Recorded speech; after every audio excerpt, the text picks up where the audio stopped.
Screen is visible na? Let's start. So opening investment that we have calculated is 892.50. Closing investment that we have calculated is 895.25. And how we have calculated closing investment? Closing investment is opening investment minus the securities sold during the year, उसका cost को deduct किया है, plus the securities purchased during the year उसको add किया है, so as to arrive at closing investment. ठीक है? So after getting opening investment and closing investment, we are going to calculate average investment, and average investment is opening investment plus closing investment divided by 2. So let's do the average. So 192.5 plus 195.25 divided by 2. So I think the average investment is going to be 893.875. That's going to be your average investment. So this is average investment. And yes, after getting average investment, what we have to calculate? Average investment हमें calculate नहीं करना है, हमें average investment का कितना percent बोला था सेबी ने? सेबी ने बोला था 0.25% of average investment. That's what SEBI said. 0.25% of average fund invested during the year. So let's calculate 0.25% of this average investment. So 0.25% of average investment, and that's equals to 893.875 into 0.25%. How much the answer is? So the answer is coming to be 2.23. So 2.23 is the average for 0.25% of average investment. So according to SEBI, the management expenses should be 2.23 lakhs. इतना management expenses होना चाहिए SEBI के हिसाब से, ठीक है? लेकिन dear students, we have to compare this with the actual management expenses. Actual management expenses कितना किया था कंपनी ने, आपके म्यूचुअल फंड कंपनी ने?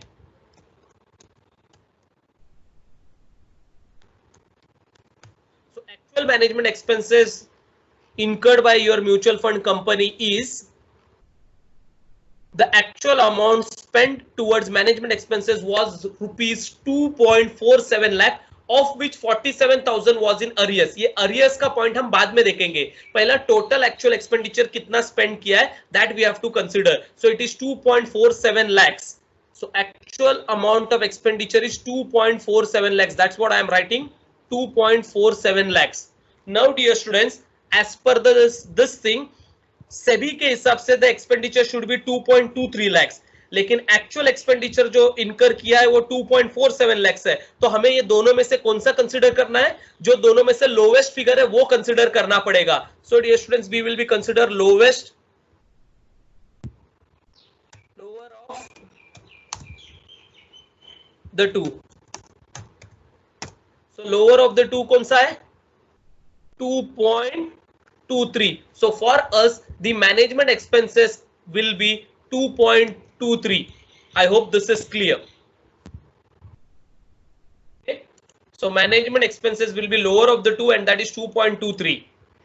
Now, if the management expenses are 2.23, but we have arrears, so less arrears या unpaid जो भी है. सो अनपेड मैनेजमेंट एक्सपेंसेस कितना था? उन्होंने बोला था 47,000. If 47,000 is nothing but 0.47,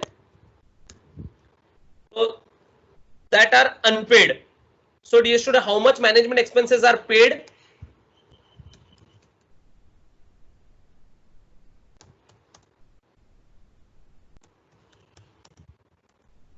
So management expenses paid will be equals to 2.23 less 0.47. So it is 2.23 minus 0.47. So it's going to be 1.76.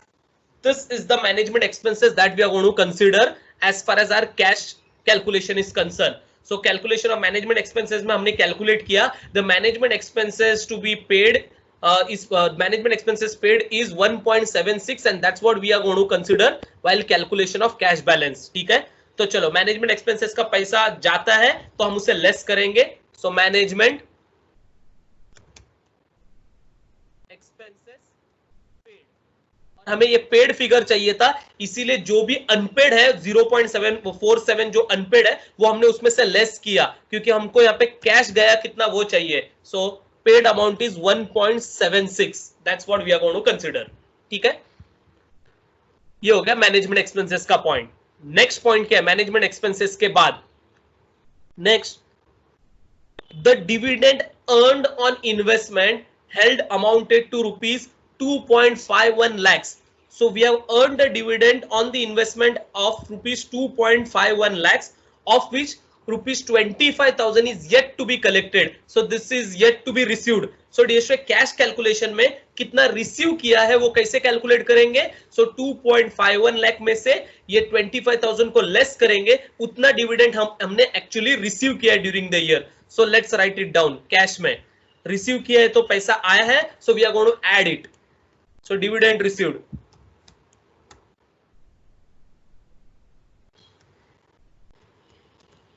and I'm opening the bracket. Dividend, they have given us the dividend to be, कितना दिया था dividend ऊपर? 2.51 lakhs, उसमें से 25,000 is yet to be received. So 2.51 minus 25,000 बोला है तो it is 0.25. So that much dividend you have received during the year. 2.51 minus 0.25. So that's going to be 2.26. So 2.26 का डिविडेंड ये साल आपने रिसीव किया है. This is what you have to remember. Further, उसके बाद the fund distributed 80% of realised earnings. Now dear student, the fund, that is the scheme, have distributed 80% of realized earning. Now what does this means? यहाँ पे cash आया नहीं है, यहाँ पे cash आपके पास से गया है और 80% of realized earning गया है. So first we have to understand what does this realized earning is. So during the year ये स्कीम में कितना अर्निंग रियलाइज हुआ that you have to calculate, और उसका 80% आपको पे ऑफ करना है, उसका 80% आपको डिस्ट्रीब्यूट करना है. So let's see कितना रियलाइज्ड किया है आपने अर्निंग. सो देखो यहाँ पे पहला रियलाइज अर्निंग में कौन सा अर्निंग आपने रियलाइज किया? तो आपने 127.25 लाख का जो सिक्योरिटीज था वो 141.25 लाख में आपने सेल किया है. उसका मतलब यहाँ पे आपने गेन मिला है आपको, दैट इज कैपिटल गेन. तो ये आपने अर्न किया है. So this is your realised earnings, क्योंकि आपने बेच दिया तो ये अर्निंग आपको रियलाइज हुआ. And how much is the gain that you have to realise? It is nothing but the difference between your selling price, that is 141.25 minus your cost price, that is 127.25. So realised earning is 14, यानी 14 lakhs का आपने realised earning किया. This is nothing but capital gain जो आपने earn किया है during the year. तो उसका 80% आपको डिस्ट्रीब्यूट करना पड़ेगा. ये पहला पॉइंट. फिर दूसरा आपने क्या अर्न किया है? तो देखो आपने ये स्कीम में डिविडेंड अर्न किया है. The dividend earned on investment held amounted to rupees 2.51 lakh, of which sum of 25,000 is yet to be collected. तो आपने ड्यूरिंग द ईयर डिविडेंड भी अर्न किया है. तो आपने दो चीज ये साल में अर्न किया है, एक capital gains on securities sold और दूसरा डिविडेंड ड्यूरिंग द ईयर. तो ये दोनों रियलाइज्ड अर्निंग्स का आपको 80% डिस्ट्रीब्यूट करना है. ठीक है, सो डिस्ट्रीब्यूट करेंगे. So that will be deducting, we will be deducting that from our cash balance. तो कैश बैलेंस में लेस में हम लोग लिख रहे हैं ये पॉइंट. सो क्या कैपिटल गेन्स, पहला capital gains distributed, and capital gains कितना आ रहा है dear students? Capital gains is 141.25 minus the cost of the security. Cost of the security कितना था? Cost of the security is 127.25. चलो, so it is 141.25 minus 127.25 and the answer is going to be 14 लेकिन dear students आपने पूरा 14 distribute नहीं किया, आप जो भी कमाते हो उसका खाली 80% डिस्ट्रीब्यूट करते हो। So you have to calculate 80% of this 14, तो 14 का 80% जो आ रहा है and that is 11.2 is the capital gains that you have distributed during the year among your units holders.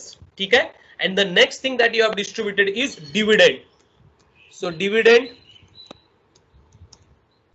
distributed, and dividend distribute करने के लिए डिविडेंड कितना अर्न किया था आपने? So dear, the total dividend earned by you is 2.51 lakh, लेकिन आपके हाथ में आया था खाली 2.26 लाख। तो आप जब डिस्ट्रीब्यूट करोगे तो जो आपने एक्चुअली रिसीव किया वही डिस्ट्रीब्यूट आप कर सकोगे।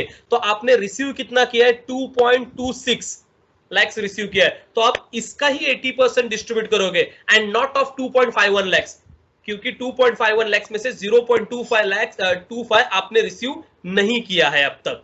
सो into 80%, so 2.26 into 80%, so this comes to 1.81. ठीक है, so this is 1.81. I hope this is clear. And then further they have said the closing market value of the portfolio was rupees 1120.20 lakhs. Now dear sir, this is the market value being given to us, so that is been that will be using for calculation of NAV. ठीक है, तो cash balance के लिए ये नहीं point हम लेने वाले हैं। सो कैश बैलेंस का पॉइंट हो गया। So let us calculate the closing cash balance now. चलो ये दोनों का हम टोटल करते हैं and let's take the total to outer column. Total कितना आएगा? 141.25 प्लस 2.26। सो टोटल अमाउंट जो आपको ये साल मिला है वो 143.51। ठीक है, अब ये 81.25 में हम ऐड कर रहे हैं। सो लेट्स ऐड दिस, और ऐड करके कितना आएगा? 81.25। सो ऐड करके इट विल बी 224.76। ठीक है, और फिर जो लेस करने वाले हैं उसको हम टोटल करके आउटर कॉलम में लेके जाते हैं। So it is 130 plus 1.76 plus 11.2 plus 1.81 and that's going to be 144.77।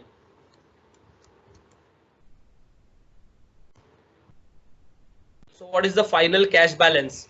So closing cash balance will be equals to, so we have to deduct this both. So 224.76 में 144.77 लेस करता हूं, so closing will be 79.99. I hope this is clear. This is your closing cash balance that you have as far as your scheme is concerned. और एक बार closing cash balance हमें मिल गया, then we are in a position to calculate the NAV of scheme. So now we are going to compute computation of NAV. Particulars rupees.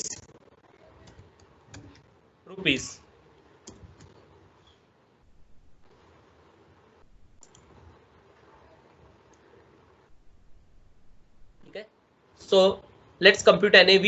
NAV में सबसे पहला compute करते समय हम एसेट्स लिखते हैं।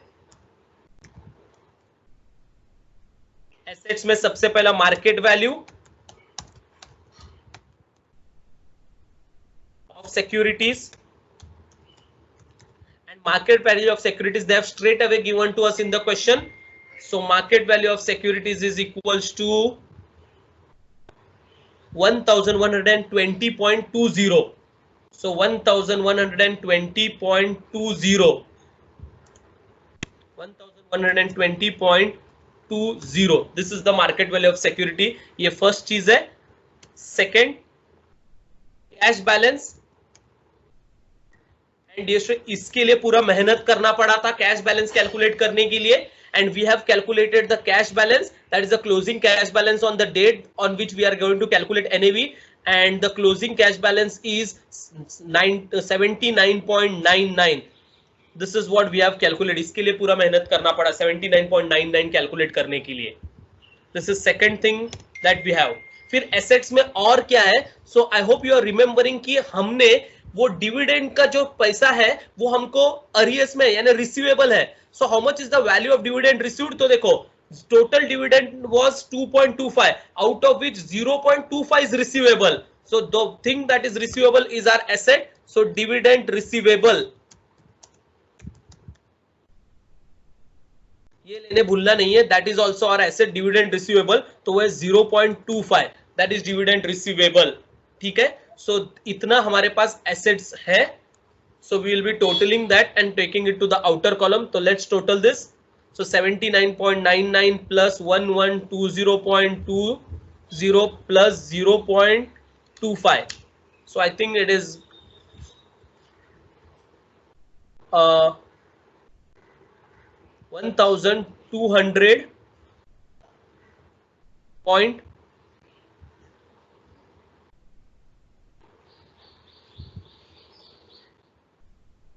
something.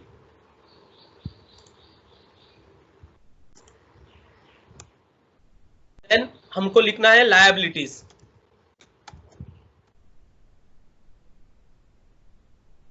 ठीक है, liabilities लेस करना है. And if you are remembering, हाँ 0.44. just a sec. Okay. हाँ, सो लायबिलिटीज कितना हमको लेस करना है. लायबिलिटी में कौन सा लायबिलिटी है? तो डीएसओ यहाँ पे एक एक्सपेंडिचर अनपेड है. So how much is the expenditure unpaid? Let's check that. Management expenses. Management expenses unpaid कितना है? मैनेजमेंट एक्सपेंसेस अनपेड इज 0.47 ना. So management expenses payable.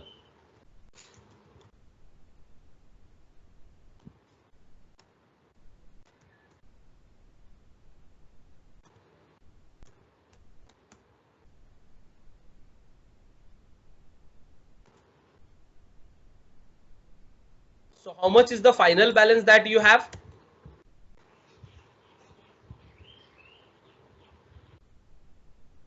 Total net asset value. So how much is the total net asset value? 1200.44 minus 0.47. So that's going to be 1199.97. I hope this is okay. Now let's see number of how much is the number of this thing. क्या units अपने पास कितने हैं? number of units. So number of units कितने हैं जरा check करो. And underwriting arrangement was also entered into Affinity Capital Market to underwrite an entire NFA of 100 lakhs units. So dear student, the number of units that we have are 100 lakhs. So let's take that 100 lakhs. So accordingly, NAV per unit will be equals to total NAV upon number of units. So that's going to be equals to 1199.97 upon 100. So that is equals to rupees 11.9997. This is your NAV per unit as far as this sum is concerned. I hope you have understood.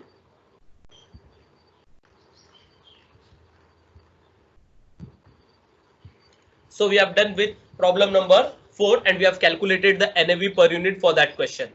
So we are moving on to problem number 5 now. a mutual fund made an issue of 10 lakh units of rupees 10 each on January 1, 2018.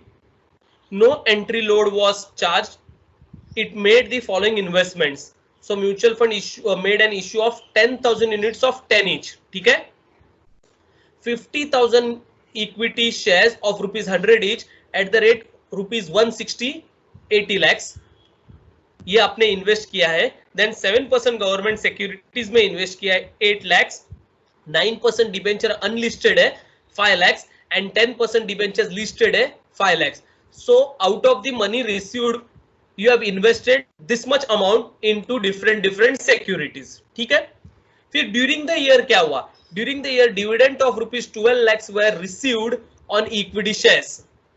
Interest on all type of debt securities was received as and when due.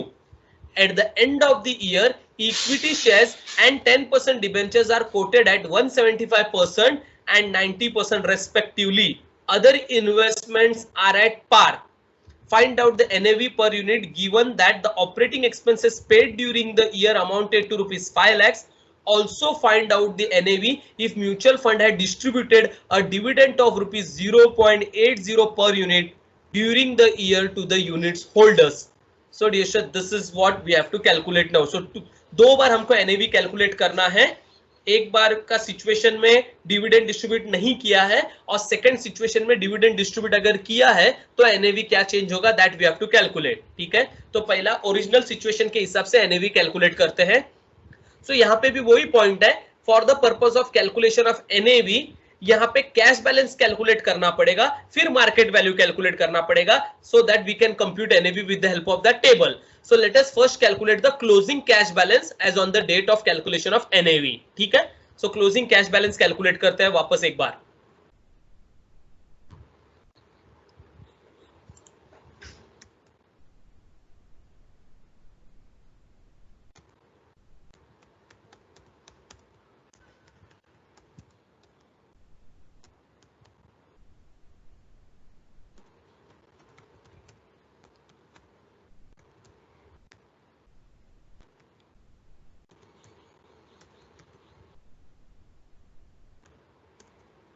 So particulars rupees and for calculation of closing cash balance as we all know सबसे पहले हमें opening cash balance चाहिए.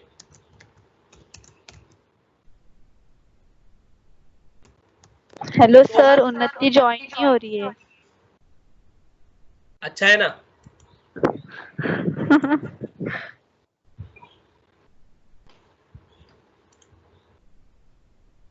लेकिन वो guest list में भी नहीं है. हाँ सर, वो देर से उठी इसलिए. नहीं तो फिर वो लिस्ट में आएगी तो मैं उसे ज्वाइन करूंगा ना. सर वो ज्वाइन ही नहीं हो रही है, बोल रही है मेरे को कॉल करके. ज्वाइन हो नहीं रही है मतलब ज्वाइन एज अ गेस्ट हो ही नहीं रही है, बोल रही है. देखना पड़ेगा मुझे क्योंकि यही लिंक है और कुछ लिंक तो है नहीं, और वो अगर वो ज्वाइन होएगी तो ही मैं उसको एक्सेप्ट कर पाऊंगा, मैं उसको ज्वाइन नहीं कर सकता.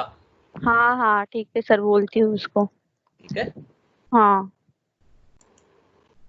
Okay, so let's calculate opening cash balance. Particulars rupees and opening cash balance में dear student opening cash balance कैसे कैलकुलेट करेंगे, तो लास्ट सम की तरह ही कैलकुलेट कर रहे हैं, लेकिन यहाँ पे मैं ब्रैकेट में ही कैलकुलेट कर रहा हूं.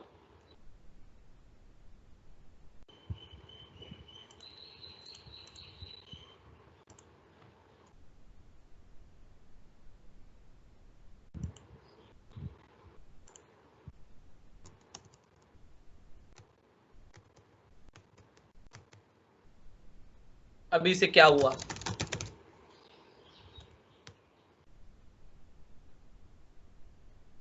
आप लोगों को दिख रहा है? हाँ.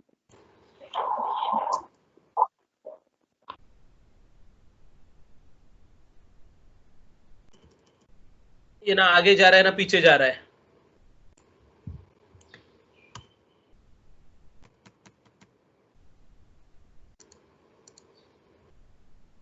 ये उन्नति के कारण ही होगा.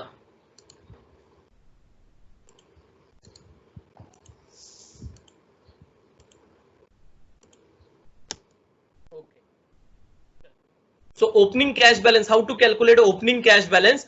ओपनिंग कैश बैलेंस के लिए सबसे पहला लेट्स चेक कि हमको पहला दिन कितना कैश आया रहेगा. So dear students, we have issued 10,000 units of 10 rupees. So 10,000 units अगर 10 रुपीज का हमने इशू किया है तो हमें 1 करोड़ रुपीज तो उस दिन मिला रहेगा.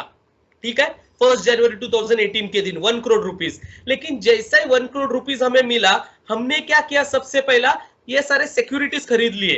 ठीक है, और ये सारे सिक्योरिटीज खरीद लिए तो हमारे पास से पैसा उसी दिन चला गया. और वी आर एज्यूमिंग कि सिक्योरिटीज हमने राइट फर्स्ट डे ही खरीदे हैं. तो लेट्स चेक कि कितना रुपया हमारे पास से फर्स्ट डे चला गया. सो फर्स्ट डे हमारे पास 1 करोड़ रुपीज आया था और फर्स्ट डे कितना एक्सपेंडिचर हुआ? तो 80 लाख का इक्विटी शेयर्स प्लस 8 लाख का गवर्नमेंट सिक्योरिटीज प्लस 5 लाख का 9% डिबेंचर अनलिस्टेड और 5 लाख का 10% डिबेंचर लिस्टेड. तो टोटल 98 लाख उसी दिन स्पेंड हो गया. That's what we are assuming. ठीक है, so let's write it in that way. So in all 1 crore rupees आया था, उसमें से 98 लाख का सिक्योरिटीज हमने खरीद लिया. ठीक है, so how much is the cash balance that is there with us on day 1 is 2 lakh. Is that clear? So 2 lakh is the cash balance that is there with us on day 1.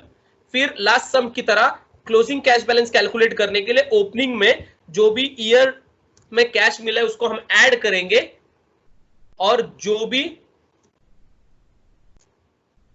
हमने cash spend किया है during the year उसे हम less करेंगे. This is what we are going to do. तो चलो accordingly हम देखते हैं हमें ईयर में कौन से कैश आए थे वो हम ऐड करेंगे और जो भी कैश हमने स्पेंड किए हैं वो हम डिडक्ट करेंगे. So let's look at the question once again. तो देखो यहां तक हो चुका, हमने सारे इन्वेस्टमेंट्स खरीद लिए, 98 लाख स्पेंड हो गया. तो 1 करोड़ में से 98 लाख स्पेंड हो गए, हमारे पास 2 लाख रुपीज रिमेनिंग है. फिर ड्यूरिंग द ईयर क्या हुआ? Dividend of 12 lakhs were received on equity shares. चलो डिविडेंड मिला, दैट इज वन थिंग. और क्या? Interest on all types of debt securities were received as and when due. तो ये भी मिला है. सो देखिए ये दोनों पॉइंट आपको रिसीव हुए हैं, डिविडेंड 12 lakhs का और सारे डेट सिक्योरिटीज के इंटरेस्ट भी आपको मिले हैं. So let's write down that. So add में dividend received,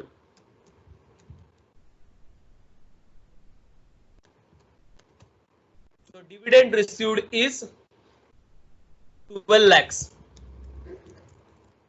Then interest on all the securities we have received. तो सबसे पहला जो सिक्योरिटी है वो इंटरेस्ट ऑन गवर्नमेंट सिक्योरिटी.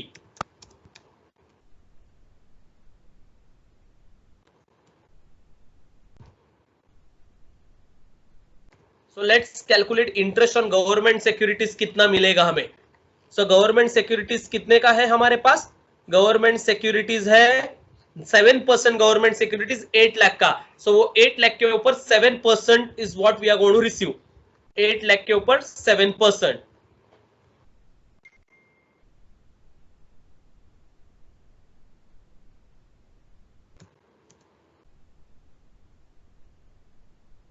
ठीक है, so how much that value is 8 lakh के ऊपर 7%.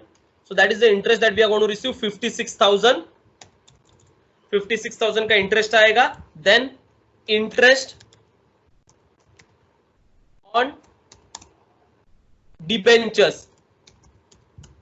अब ये कौन सा डिबेंचर है? देयर आर 2 डिबेंचर्स, एक अनलिस्टेड है और एक लिस्टेड है. ठीक है, सो दोनों के ऊपर का इंटरेस्ट हमें मिलेगा. सो इंटरेस्ट ऑन पहला अनलिस्टेड है 5 लाख का जिसका 9% इंटरेस्ट रेट है. सो अनलिस्टेड 5 लाख का 9%.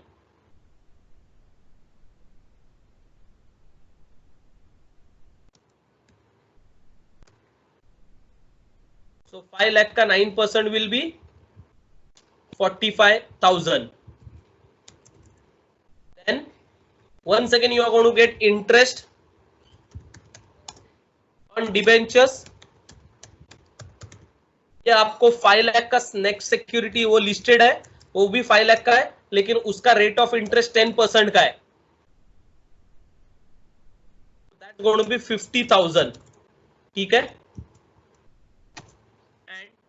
सारों का टोटल करेंगे। टोटल करने से पहले 1 मिनट वेट करते हैं, और कुछ रिसीव्ड है क्या वो भी चेक करेंगे। ठीक है, चलो, तो इतना इंटरेस्ट और डिबेंचर्स डिविडेंड के बारे में हो गया। Further, at the end of the year, the equity shares and 10% debenture are quoted at 175% and 90% respectively. ये at the end of the year उनका quoted value है. That means this will be helpful for calculation of market value of the securities. ठीक है, तो ये market value के time पे ये concept को हम use करेंगे. Other investments are at par. ठीक है. Find out the NAV per unit given that operating expenses paid during the year amounted to rupees 5 lakh. So dear students, operating expenses paid है, so वो payment में लेना है, और फिर ये जो point है वो हम second situation में check करेंगे। तो यहाँ पे operating expenses paid करना है, तो less में लिख रहे हैं operating expenses paid। पढ़ा था मैं, भूल गया।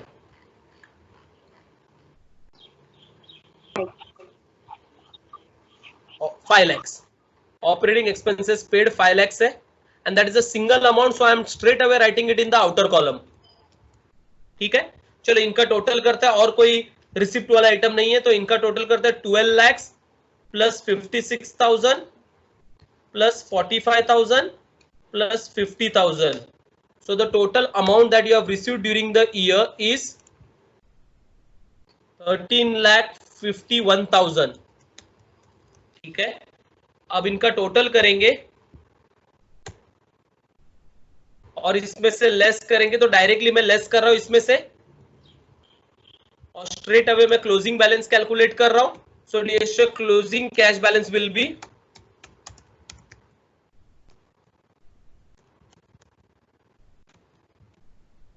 so 2 lakhs ऐड करेंगे और 5 lakhs लेस करेंगे, so I think closing cash balance is going to be 10,51,000. That's going to be your closing cash balance as far as this security is concerned. ठीक है, ये फर्स्ट पॉइंट जो हमने calculate किया। Next point जो हम calculate करने वाले हैं वो है मार्केट वैल्यू ऑफ सिक्योरिटीज। तो let's calculate market value of securities.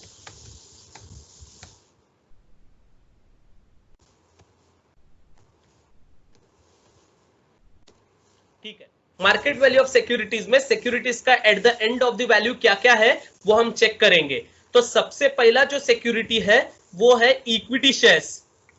हमने पहले इक्विटी शेयर्स में इन्वेस्ट किया, 50,000 इक्विटी शेयर्स ऑफ ₹100 ईच है, जो हमने खरीदा था 160 में। ठीक है, तो उसका कॉस्ट 160 का हमने खरीदा था, लेकिन उसका फेस वैल्यू 100 का है। तो आज उसका वैल्यू कितने का है वो चेक करते हैं। तो यहाँ पे दिया at the end of the year the equity shares and 10% debenture are quoted at 175%. तो इक्विटी शेयर 175% कोटेड किया है, और 175% किसका? तो डीएसए यहाँ पे देखो एक इंपॉर्टेंट पॉइंट, ये 160 का 175% मत लो, क्योंकि कॉस्ट का 175% नहीं रहेगा coated value. The coated value is always of face value, यानी फेस वैल्यू का 175%, वो that will be the coated value of that equity shares. So dear student, the value of equity shares, market value of equity shares will be equals to equity shares. Market value will be equals to 50,000 equity shares into 175. So 100 का 175% is 175. So 50,000 into 175, that's going to be the market value. That is 87 lakhs. 50,000 is going to be your market value. This is first point. Then equity shares के बाद next market value है government securities का। आपने government security में invest किया है 7% government securities.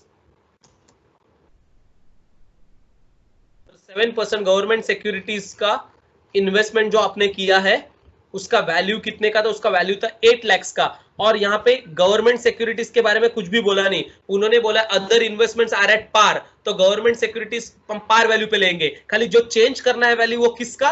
वो equity shares का एंड 10% डिबेंचर्स का। So only for this two securities we are going to change the value, equity shares and 10% debentures listed. बाकी दोनों भी सिक्योरिटीज का फेस जो कॉस्ट है वही हमको एज इट इज लेना है। तो 8 लाख रुपीस का 7% गवर्नमेंट सिक्योरिटीज है, 8 lakhs. Then next is you have debentures, 9% debentures.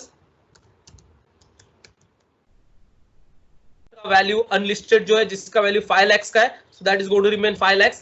And then you have 10% debentures.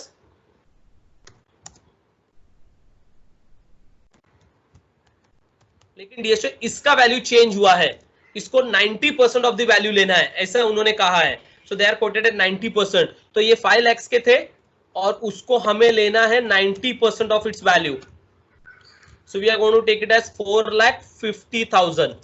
ठीक है, इन सारों का हम टोटल करते हैं so that we will be knowing the market value of our securities. Hello sir. हाँ सर, वो उन्नति ज्वाइन हो गई है बोल रही है. एक मिनट कनेक्ट. हाँ, market value of securities, let's add this. So 87,50,000 plus 8 lakhs plus 5 lakhs plus 4,50,000. So that's going to be 1 crore 5 lakh.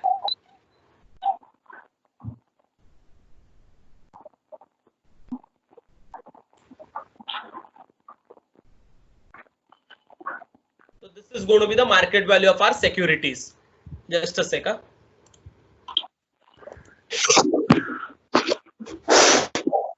I hope this is clear. Okay, so as per this, let us compute the NAV.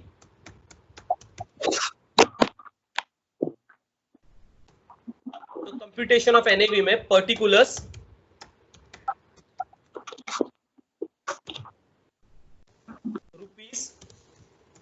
rupees.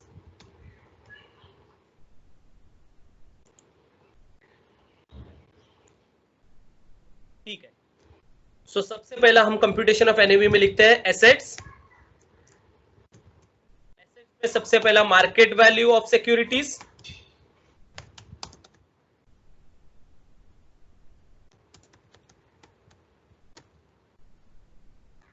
And market value of securities we have already calculated as 1 crore 5 lakhs. ठीक है, then next is cash balance. So available cash balance is going to be, हमने calculate किया closing cash balance 10,51,000 का cash balance है हमारे पास securities का. That also we have calculated with the help of working note. And ये students कोई liability payable या कोई एसेट रिसीवेबल या कोई लायबिलिटी पेएबल था क्या क्वेश्चन में, जो चेक करते हैं.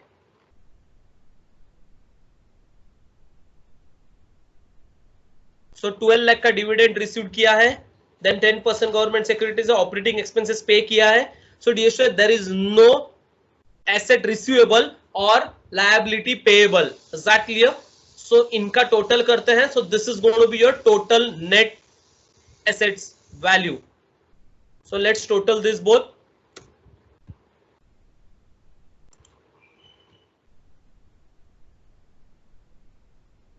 सो total net asset value is going to be equals to 11 lakh 55 नहीं सॉरी 11 लाख नहीं, वो 1 crore 15 lakh 51,000. ठीक है, लेकिन हमें NAV पर यूनिट चाहिए. So dear students, NAV per unit का फॉर्मूला क्या है? NAV per unit is equals to total NAV upon number of units. Okay, so let's do the calculation. So this is equals to total NAV is 1 crore 15 lakh 51,000 upon number of units कितने थे? तो I think starting में हमने issue किए थे 10 lakhs units. So divide by 10 lakhs. So let's divide this with 10 lakhs. And hence the NAV is going to be equals to 11.551. This is going to be your NAV per unit. I hope this is clear. समझा सबको ये NAV per unit? But this question has got a second point. सो ये question में और एक point है, we have to calculate the NAV once again, and once again NAV जब calculate करना है, जस्ट अ सेकंड, एक minute.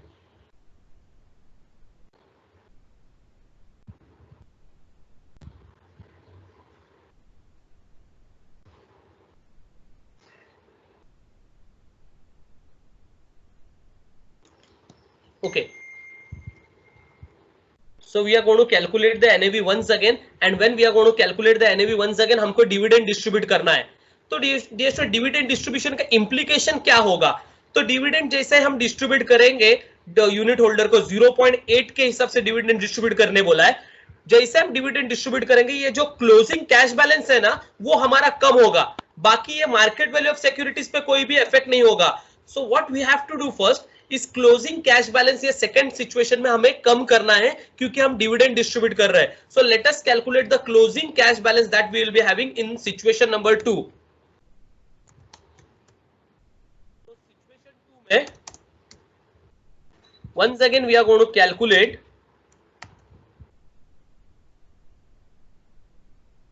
closing cash balance.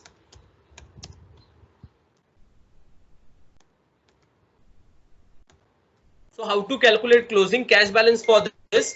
So closing cash balance will be equals to, dear students, that will be equals to जो अपन ने already calculate किया था हमने, that is 10,51,000, वो उसमें से हम डिडक्ट करेंगे जितना भी आपने डिविडेंड पे किया है। तो सेकंड सिचुएशन में हमने डिविडेंड पे किया है बोला है उन्होंने, and we have to calculate the NAV. तो डिविडेंड कितना पे किया है, तो देखो क्लियरली बोला है, also find out the NAV if mutual fund has distributed a dividend of 0.80 per unit during the year to the unit holder. तो हमारे टोटल यूनिट होल्डर्स कितने हैं, 10 लाख, और हर यूनिट होल्डर को 0.80 पर यूनिट का हमने डिविडेंड दिया है। तो टोटल अमाउंट हमारे कैश बैलेंस से कितना कम हुआ रहेगा डिविडेंड पे करके, so that is what we are going to calculate. So bracket में 10 लाख यूनिट होल्डर्स को हम 0.80 के हिसाब से डिविडेंड पे कर रहे हैं। Okay, so what will be the answer for this? So this is going to be equals to 10,51,000 minus how much is the value, 10 lakhs into 0.8 कितना आ रहा है, 8 lakhs। 8 lakhs का आपने डिविडेंड डिक्लेयर किया है, तो आपके पास जो फाइनल कैश बैलेंस बचा रहेगा वो ये सिचुएशन में है 2,51,000। ठीक है, so once again we have to calculate NAV. तो यही टेबल वापस हमें कंप्यूट करना है। So we are going to compute the table once again. Market value of security वही रहेगा, लेकिन ये सिचुएशन में कैश बैलेंस चेंज होगा। कैश बैलेंस अभी 10 लाख नहीं है, क्योंकि 8 लाख हमने स्पेंड किया, तो कैश बैलेंस अभी 2,51,000 है। और अगर कैश बैलेंस 2,51,000 है, तो टोटल में से भी 8 लाख लेस करते हैं हम लोग। सो कितना आएगा, 1,11,000, 1,15,51,000 में से भी 8 lakhs लेस करो। So I think this that is going to be 1,07,51,000।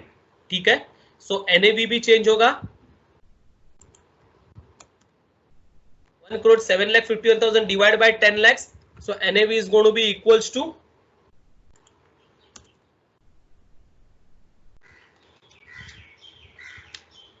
10.751.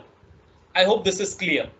So since you have distributed dividend to your unit holders, your cash balance has reduced, and since your cash balance has reduced, your NAV has also reduced.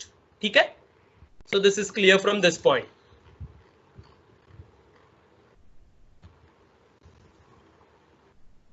Next.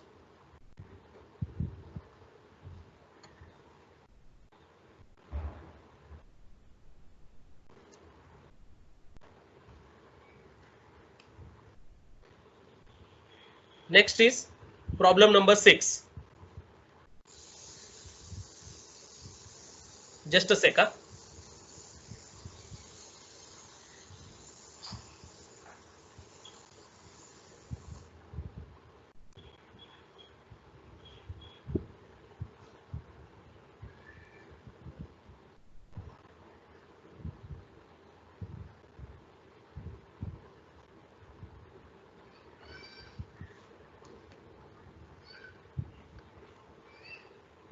Okay. So based on following information, determine the NAV of a regular income scheme on per unit basis. Listed shares at cost X dividend 20 crores. The rupees are given in crores. Cash in hand, तो ये सब में एक अच्छी बात है, cash in hand is straight away given. So cash in hand is 1.23 crores. Bonds and debentures at cost. So bonds and debentures are 4.3 crores. Of this, bonds not listed and quoted is 1 crore. तो dear student total bonds and debentures 4.3 crore का है, उसमें से unlisted bonds कितने हैं 1 करोड़ के, तो listed bonds कितने हो गए 3.3 करोड़ के, ठीक है.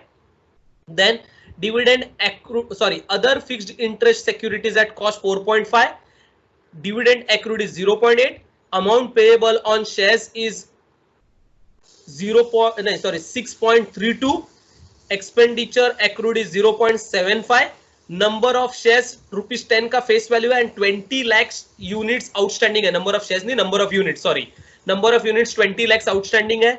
Current realisable value of fixed income security of face value rupees 100 is 106.5. Listed shares were purchase when index was 1000, present index is 2300. अब ये इंडेक्स का कॉन्सेप्ट है, वो क्या है वो हम देखेंगे ये सब में. Value of listed bonds and debentures at NAV date is 8. There has been a diminution of 20% in unlisted bonds and debentures. Other fixed interest securities are at cost. So this is what is been given. So dear Shay, ये सब में what is the major thing that we have to calculate? We have to calculate the market value of your securities as at the date on which we are calculating the NAV. So as on the date we are calculating NAV, how much is the market value of your securities, वो important point है ये सब में calculate करने के लिए. So let us calculate that market value. और एक बार market value आया तो आप NAV compute कर सकते हो. So problem number 6, market value of securities.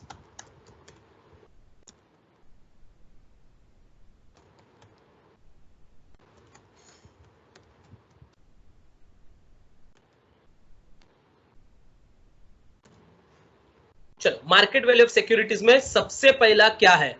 सो सबसे पहला इक्विटी शेयर्स हमने खरीदा है. सो इक्विटी शेयर का पहला क्या क्या सिक्योरिटीज है, देखो हमारे पास शेयर्स है. सो लिस्टेड शेयर्स है, that is equity shares at cost जो 20 करोड़ का है. बट ये व्हाइल कैलकुलेटिंग मार्केट वैल्यू हमको इसका आज का वैल्यू कितना है that we have to calculate. और उसके पर्पस के लिए उन्होंने हमको यहाँ पे listed shares were purchased when index was 1000. तो ये जो 20 करोड़ का आपने शेयर्स खरीदा था वो तब खरीदा था जब मार्केट का इंडेक्स 1000 का था. आज मार्केट का इंडेक्स 2300 का है.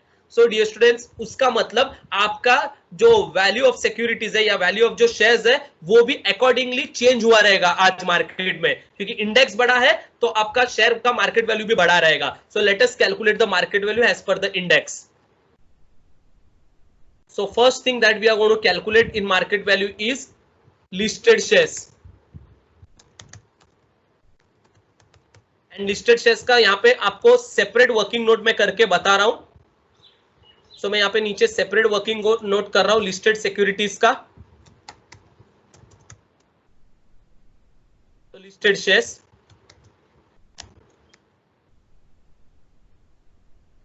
तो देखो clearly उन्होंने बोला है जब 1000 रुपीज का आपका इंडेक्स था तब आपने 20 करोड़ का इन्वेस्टमेंट किया था. 1000 रुपीज का इंडेक्स पे आपने 20 करोड़ का इन्वेस्टमेंट किया था, ठीक है. आज के दिन इंडेक्स 2300 का है. सो अकॉर्डिंगली आज का वैल्यू आपके सिक्योरिटीज का कितना, that's what you have to calculate. तो ये क्रॉस मल्टीप्लीकेशन का कॉन्सेप्ट आया है. So how we are going to calculate? तो this is equal to cross multiply क्या करेंगे 20 into 2300 and the whole divide by क्या करेंगे हम 1000, ठीक है. So कितना आएगा, that will be the market value of that listed security as on today. So 20 into 2300 divide by 1000. So कितना है 46 करोड़.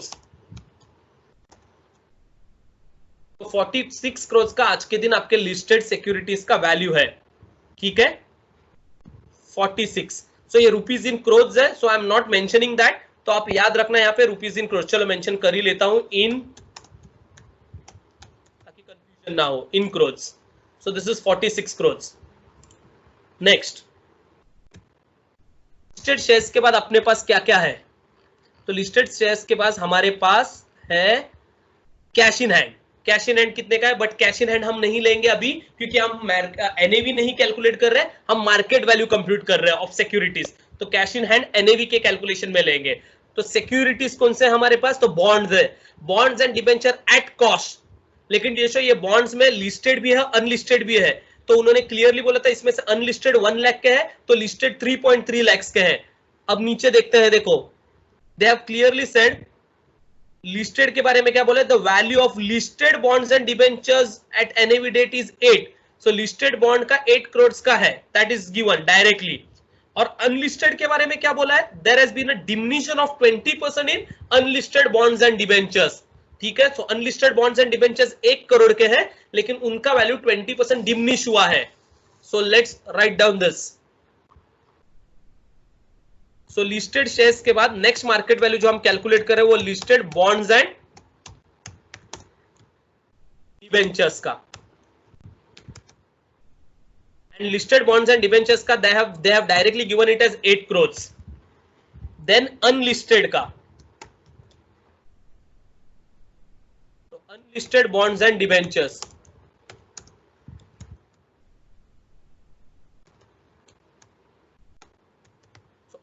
बॉन्ड्स एंड डिबेंचर्स का मार्केट वैल्यू 20% डिमिनिश हुआ है। तो वो 1 करोड़ था, लेकिन उन्होंने क्लियरली बोला इट हैज डिमिनिश्ड बाय 20%। ये 20% डिमिनिश्ड हुआ है, मतलब कितना हुआ रहेगा? सो 20% डिमिनिश्ड हुआ है, मतलब वो 80% हुआ रहेगा। That is what you have to remember. ठीक है, सो इनटू हम करेंगे 80%। 1 करोड़ का 80% is 0.8 crore. So that's going to be the value of unlisted bonds and debentures. I hope this is clear. ठीक है, उसके बाद उन्होंने हमको कौन सा वाला सिक्योरिटीज का वैल्यू बोला है वो चेक करते हैं। Then comes other fixed interest securities at cost 4.5 crore का है वो, और नीचे देखो उन्होंने बोला है other fixed interest securities are at cost, तो उसको एट कॉस्ट ही हमको लेना है। So other fixed interest securities 4.5 lakh का ही हम 4.5 करोड़ का ही हम कंसिडर करेंगे।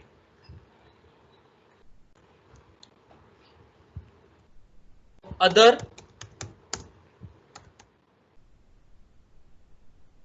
इनकम सिक्योरिटीज,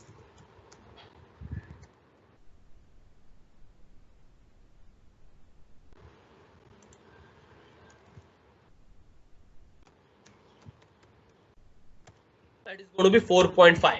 ठीक है, अब इन सारों का हम टोटल करेंगे and we will be getting the market value of our securities.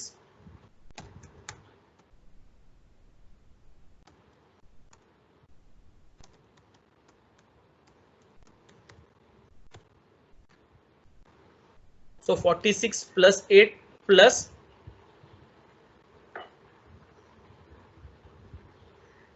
0.8 plus 4.5 and that is 59.3. I hope this is clear. So market value of securities मिल गया। जैसे आपको market value of security मिल गया, what we are going to do is we are going to calculate the NAV. चलो let's calculate NAV now. So computation,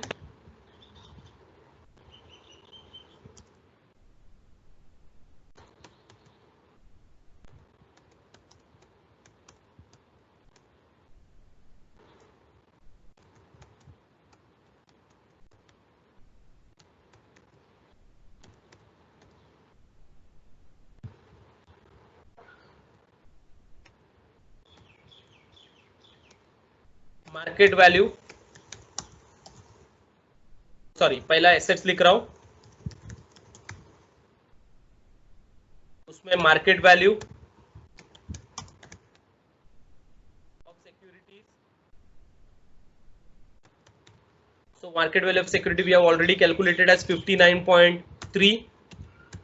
then comes cash balance, so cash in hand, and cash in hand उन्होंने दिया था 1.3 करोड़ का cash in hand उन्होंने already दिया हुआ है question में, 1.23 करोड़ का।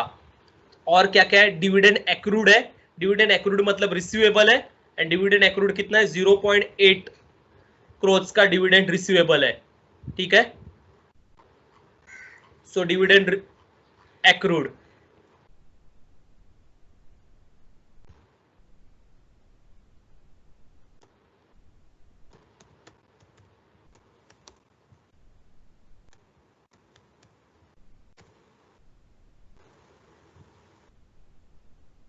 कितना पड़ा था भूल गया मैं, 0.8 करोड़, ठीक है, 0.8 crore, and we are going to total this.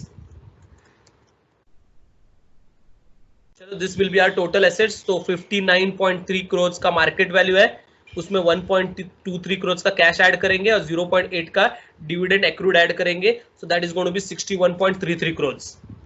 This is going to be your assets, और उसमें से लायबिलिटीज माइनस करेंगे।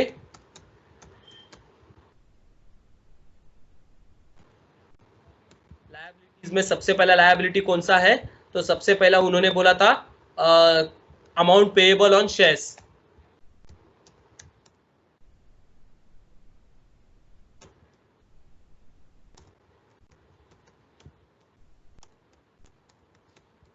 ये है। और नेक्स्ट है एक्रूड एक्सपेंसेस, तो देखते हैं दोनों का अमाउंट कितना है। So amount payable on shares question में चेक करो कितना है, अमाउंट पेएबल ऑन शेयर्स 6.32 का है, और एक्सपेंडिचर एक्रूड 0.75 का है, ठीक है, 6.32 और 0.75, 6.32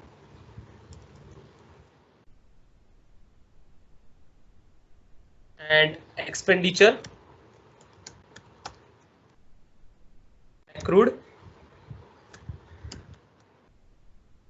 0.75। चलो दोनों को टोटल करता हूं। सो टोटल लायबिलिटीज पता चलेगा 6.32 plus 0.75, that's going to be 7.07, ठीक है।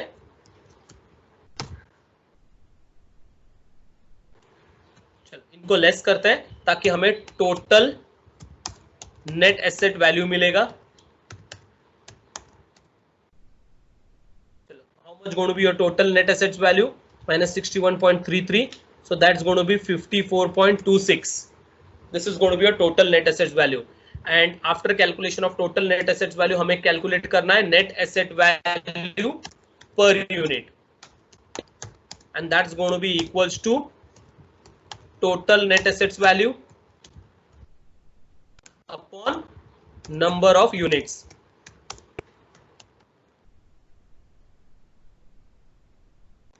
So that's equals to 54.26 upon number of units, I think 20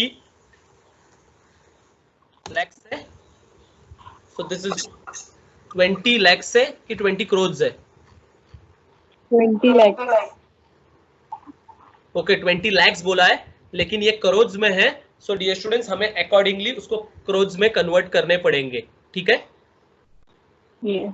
बाकी सब अमाउंट करोड़ में है।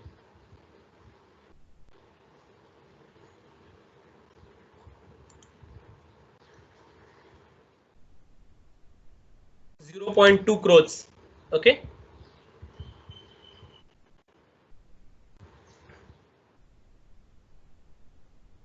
So this is your NAV, 271.3 is going to be your NAV.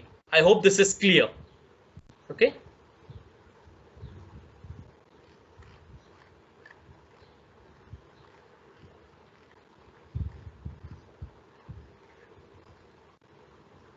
So this was problem number 6.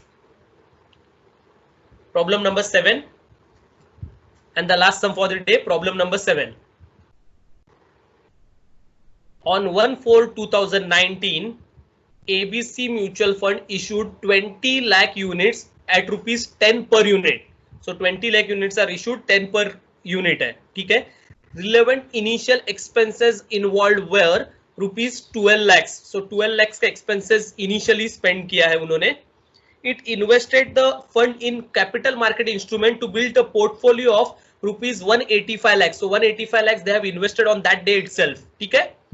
During the month of April 2019, तो ये खाली एक month के बारे में बात कर रहे हो लोग। So during that month हुआ क्या? So during the month of April 2019, it disposed of some of the instruments costing rupees 60 lakhs for rupees 63 lakhs. And used the proceeds in purchasing securities for rupees 56 lakhs. Fund management expenses for the month of April 2019 was rupees 8 lakhs, of which 10% was in arrears.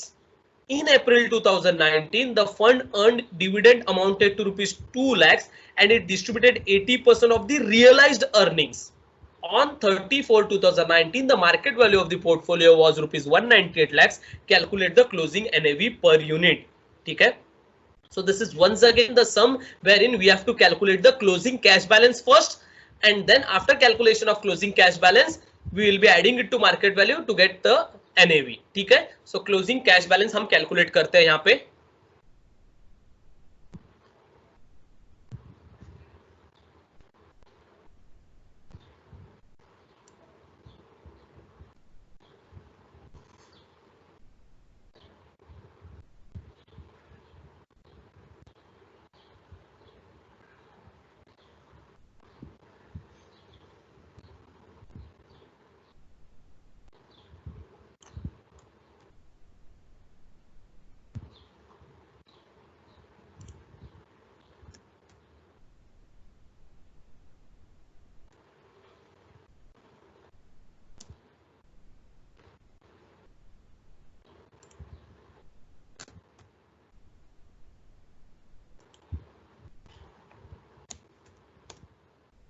Okay चलो, तो ये वहां से copy paste किया है।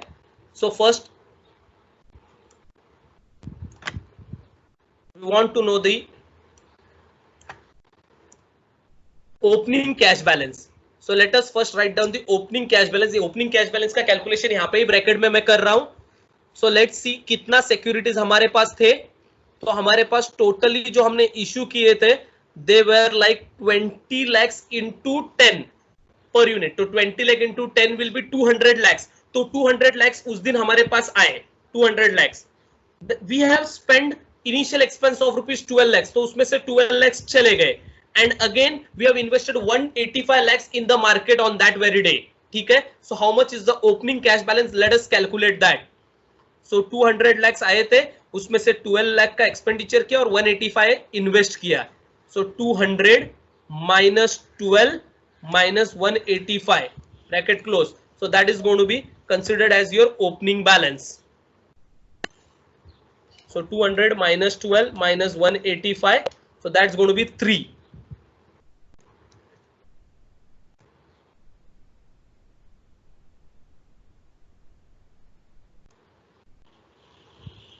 चलो, so 3 is your opening cash balance. और जो भी हम ऐड करेंगे, वो जो भी हमको मिला है वो हम ऐड करेंगे, और जो भी हमने पे किया है वो हम लेस में दिखाएंगे, ठीक है।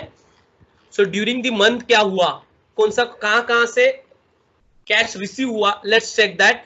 और कहां पेमेंट हुआ। तो during the month April 2019 is disposed of some of the instrument costing rupees 60 lakhs for rupees 63 lakhs। so 63 lakhs में उन्होंने सेल किया। तो हमें 60 नहीं लेना है क्योंकि 60 उसका कॉस्ट है, हमें सेलिंग प्राइस लेना है क्योंकि कितना टोटल कैश हमने रियलाइज किया 63 lakhs का। So we are going to take 63 lakhs cash आया, और वो प्रोसीड से हमने सिक्योरिटीज परचेस किया जहां पे आपका कैश चला गया है 56 lakhs का। सो ये दो चीज हमको याद रखना है। 63 lakhs का हमने सिक्योरिटी सेल किया और 56 lakhs का सिक्योरिटी परचेस किया। तो सिक्योरिटी सेल करेंगे तो कैश आएगा। तो proceed from sale of security 63। तो 63 का proceed from sale of security. And उसके अगेंस्ट में हमने कितने के सिक्योरिटीज परचेस किए? 56 के सिक्योरिटीज परचेस किए हैं। आई होप दिस इज क्लियर, ठीक है। फिर नेक्स्ट पॉइंट क्या क्या है और क्या कहां से कैश आया, लेट्स चेक इट.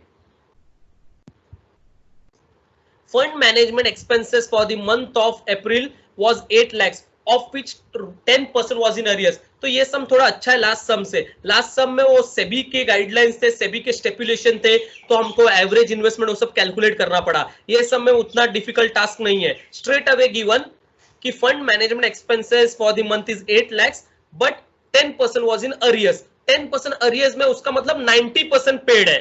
ठीक है, so 8 lakhs का 90% is the management expenses that is actually paid. चलो तो मैनेजमेंट एक्सपेंसेस पेड लेते हैं. Management expenses paid bracket open करता हूं. 8 lakhs टोटल बोला है, उसका 10% अनपेड है, उसका मतलब 90% पेड है. so उसका हम 90% लेंगे and 90% of 8 lakhs is going to be 7.2. I hope this is clear. So that's going to be 7.2. Clear with this point? उसके बाद उन्होंने क्या बोला है, और रिसीव्ड में कुछ है क्या क्वेश्चन में चेक करते हैं. सो नेक्स्ट बोला है उन्होंने, in April 2019 the fund earned dividend amounting to ₹2 lakhs. तो डिविडेंड अर्न किया 2 lakhs का and it distributed 80% of realised earnings. ठीक है, तो ये दो पॉइंट याद रखना है. डिविडेंड अर्न किया है तो dividend will be received 2 lakhs का, और 80% डिस्ट्रीब्यूट किया है रियलाइज्ड अर्निंग्स का. वापस वर्ड है रियलाइज्ड अर्निंग्स. ठीक है, और हमने लास्ट सम में देखा था रियलाइज्ड अर्निंग दो चीज है. रियलाइज्ड अर्निंग में दो कॉन्सेप्ट आता है, एक कैपिटल गेन्स जो हमको मिला है वो, और दूसरा हमने जो डिविडेंड अर्न किया वो. तो ये दोनों का 80% डिस्ट्रीब्यूट होगा. So dividend earn is 2 lakhs. So dividend earn receipt में बता रहा हूं, and that's going to be dividend received. यहां पे कोई आउटस्टैंडिंग नहीं है, तो straight away I am going to write 2 lakhs. ठीक है, अब रियलाइज्ड अर्निंग का 80%, तो ये सब में रियलाइज्ड अर्निंग में कैपिटल गेन्स आएगा. कैपिटल गेन्स कितना रहेगा ये सब में. सो आपने सेल किया सिक्योरिटी 63 में, जिसका कॉस्ट था 60 का, तो आपको जो कैपिटल गेन ये सब में हुआ वो था 3 का, और उसका 80% आप डिस्ट्रीब्यूट करोगे. That means you are going to distribute 2.4 crores is the value that you are going to distribute. I hope this is clear. Again, next चीज जो रियलाइज अर्निंग में आता है वो dividend distributed, and dividend you have received of 2 crores, तो उसका 80%, तो 2 का 80% इज गोइंग टू बी 1.6.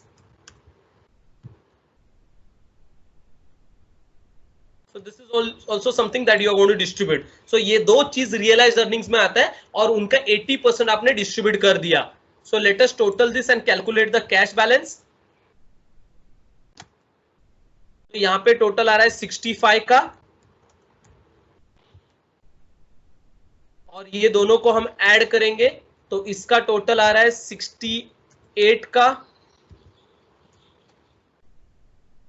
ठीक है, अब लेस का टोटल करते हैं.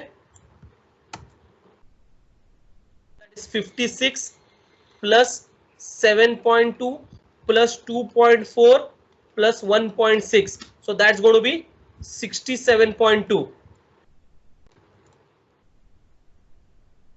चलो लेस करते हैं -68, तो कैश बैलेंस आपके पास है 0.8 का.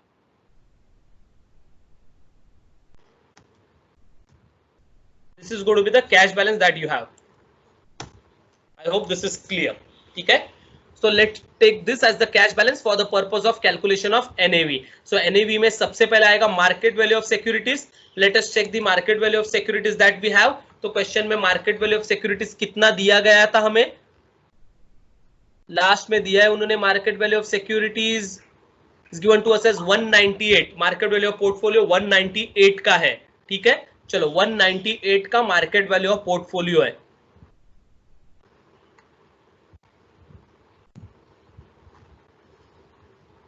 Market value. फिर कैश बैलेंस हमने कितना कैलकुलेट किया, कैश बैलेंस हमने कैलकुलेट किया ये सब में 0.8 का कैश बैलेंस है. Dividend receivable in this sum we don't have any dividend receivable, so there is no dividend receivable as far as this sum is concerned. ठीक है, so dividend receivable नहीं है, सारा dividend हमको मिल चुका है. so यही 2 पॉइंट का हमको टोटल करना है. एसेट्स में यही 2 पॉइंट आ रहे हैं, 198 plus 0.8, so that's going to be 198.8. ठीक है, ये है मार्केट वैल्यू. ये आपका टोटल एसेट्स है, मार्केट वैल्यू और कैश बैलेंस लिया. फिर मैनेजमेंट एक्सपेंसेस पेएबल है क्वेश्चन में, वो हमने 90% पे किया था, तो उसका 10% आउटस्टैंडिंग है. तो वो 10% कितना आएगा dear students? So I am going to calculate it over here. So 8 crore में से आपने 7.2 करोड़ पे किया है. So how much is outstanding? So that is 8 minus 7.2. So outstanding is 0.8 का. ठीक है, चलो. So how much is the total net assets value? अगर ये दोनों माइनस करेंगे तो दैट्स गोइंग टू बी 198 का मार्केट वैल्यू का टोटल है. And let's calculate NAV. NAV का फॉर्मूला यही आएगा, लेकिन वैल्यू चेंज होगा. So it is going to be 198 upon number of units. ये सब में जो हमने इश्यू किए थे वो 20 लाख इश्यू किए थे. सो 20. So that's going to be equals to 9.9 rupees. That's the NAV per unit as far as this scheme is concerned. I hope this is clear.